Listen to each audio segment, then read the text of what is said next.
mga ka-helping man, so pakita ko lang sa inyo kung gaano ka-traffic dito sa Pilipinas katanghaliang tapat. So tingnan niyo po, no, sobrang init dito sa Pilipinas. So watch out and watch this, guys.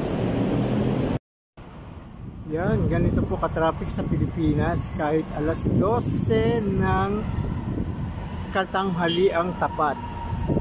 Ganyan po karami ang sasakyan sa Pilipinas. Oh, yan, ha. So mga ka-helping arms, no, kita nyo. Ayan po yung happenings ngayon sa Pilipinas. Even katanghalian ng tapat, sobrang traffic. So kung mahina-hina ang sasakyan nyo at mahina aircon, danas nyo pa rin ang init sa Pilipinas.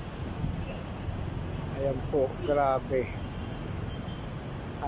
Along EDSA to, no, from Santolan to Ortigas.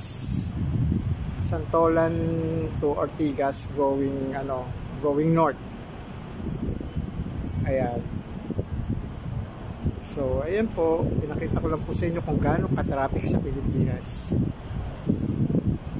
Okay, magandang tanghali po mga ka-helping hands.